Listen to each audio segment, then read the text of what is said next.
Mon histoire commence à l'orée d'un pays austère, inhospitalier, vide de toute âme.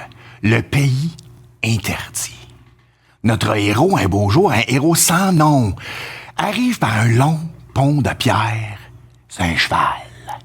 Fait que lui, là, son cheval, il transporte un collier suspect, oblong, enveloppé dans de la jute.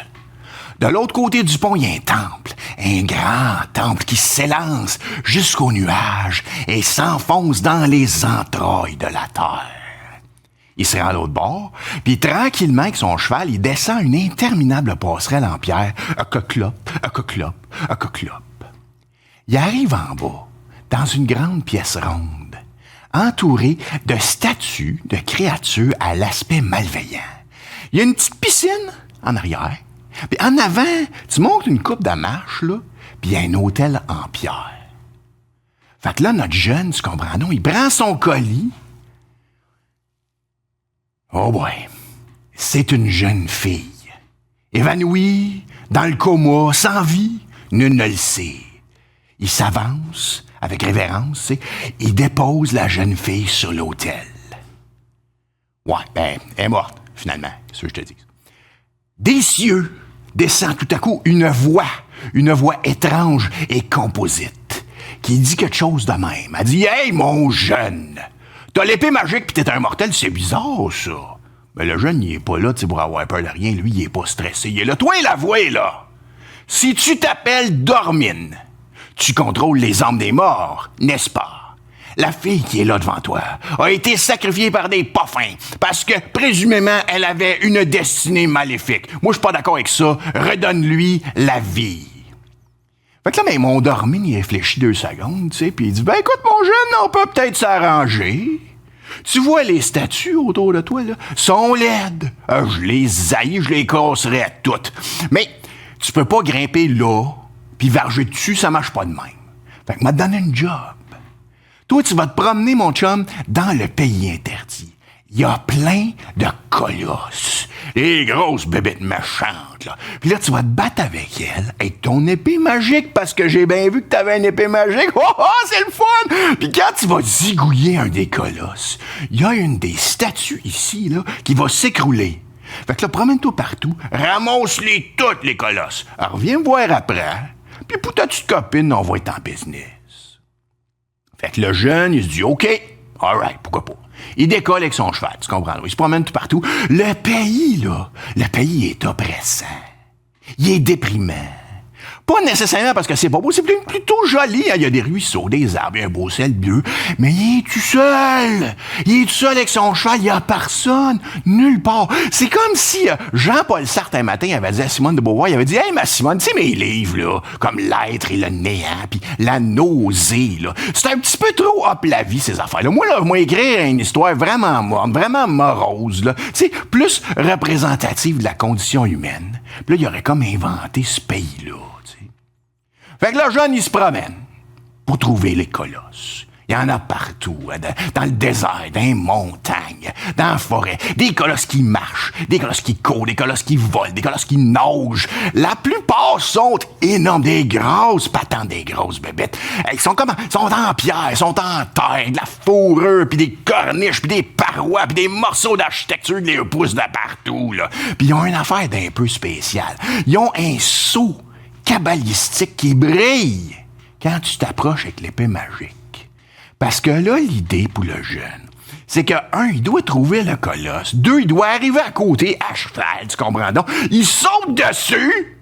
Le colosse, évidemment, il est pas content, il se débat, puis le jeune, il revole de tout partout, il est secoué comme un prunier. Faut qu'il grimpe, faut qu'il rampe, faut qu'il saute, faut qu'il s'agrippe, faut qu'il se rende au saut magique, qui est toujours dans un endroit difficile à atteindre, comme en dessous du bras, mettons, tu sais. Puis là, tchac, avec l'épée magique, l'essence vitale du colosse se draine. Le colosse s'effoire, se minéralise, devient une ruine style gréco-romaine du plus bel effet dans le paysage. Ça ferait des belles photos s'il y avait des touristes. Puis quand ça arrive, c'est quand il réussit à pogner un des colosses puis à le faire casser comme même. Dans le temple, une des statues craque, craquelle, tombe en morceaux. Puis là, t'entends la petite voix de Dormine avec un rire suspect comme ça, tu sais. Ben là, mon chum, écoute, des colosses, là, il y en a 16. Fait que, écoute, tout le monde ensemble, ellipse de temps.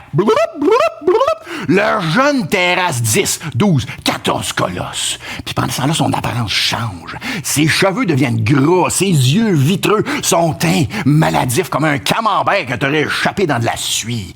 Puis il est poursuivi de loin par une troupe de soldats inconnus. Mais tu sais, il est occupé un petit peu, fait qu'il le remarque pas. Fait que tu sais, un autre ellipse de temps, parce qu'il y en a, comme je te dis, des colosses, là. Ah ouais, go! Ellipse de temps. Dernier colosse! Au bout d'un long pont de pierre. L'architecte de la place, là, il aime ça, les ponts de pierre dans cette place-là, tu sais. Fait que là, le jeune, il arrive là, il voit le colosse au loin, il y a le pont, il part avec son cheval, clop. Au milieu du pont, mon chum, ça se met à craquer, cette affaire-là. C'est pas solide pantoute. Le cheval, tu comprends, là, il panique, hein? Il pédale dans ce moule, en ouais donc. Le jeune, il saute, roule les boulets jusqu'à l'autre bord. Le cheval est précipité dans le vide avec un hennissement de terreur. Et disparaît dans la brume. Le jeune, il est bien déprimé, mais qu'est-ce que tu veux qu'il fasse? Faut qu'il se rende au colosse. Fait qu'il arrive au colosse. Non, les autres colosses, ils étaient pas mal gros, là, mais celui-là, il fait à peu près 50 étages. C'est comme se battre contre la place Ville-Marie, là. Mais le jeune, il est en forme. Fait qu'après une épreuve de gymnastique martiale sans précédent, tchac, dans le front, dans le saut cabalistique, ah ouais donc, le dernier colosse s'écroule, puis le jeune est zappé. On sait pas où. En même temps, il en arrive des affaires. La gang de guerriers qu'on pensait qui suivaient le jeune arrive au temple, comme la dernière idole s'écroule. Puis c'est pas des guerriers, c'est des chamans, puis ils sont pas contents. Puis là, d'un coup, le jeune apparaît dans le temple aussi. Puis lui, il est rendu, il a l'air d'un zombie avec des cornes. C'est complètement fou. Le grand chef des chamans le regarde. Puis il dit, toi, mon cocombe, là, Dormine, c'est une entité maléfique. Les 16 colosses, c'était 16 morceaux de son nombre. Toi, là, tu as tout ordonné ça. Dormine revit à cause de toi. T'as fait toute la job à sa place. Qu'est-ce qui t'a pris? Ben, avant que le jeune puisse répondre, il y a un chaman pas de bonne humeur qui prend son épée, hein, ouais, donc, puis il swing ça dans le cœur au jeune, là, swing! Ah! Là, le jeune le regarde, puis il meurt pas! Dormine, revenu à la vie, prend possession de notre ami, là, notre jeune. Là. Il devient énorme, puis laid, puis il ressemble à une grosse araignée, puis il est fâché contre les chamans, mon Dormine, tu comprends? Donc, il est là, qu'un mon chaman, puis les chamans revolent tout partout, ça n'a pas de bon sens. Mais le chef des chamans, lui, c'est un petit vite, là. Il réfléchit à tout ça, il voit tout, tu sais. Puis là, en dernier recours, il dit, attends une minute, j'ai une idée. Il prend l'épée magique du jeune, puis il la lance dans une petite piscine à côté de l'hôtel. la piscine de l'hôtel, la pointe dessus, que j'ai mentionné au début, tu sais.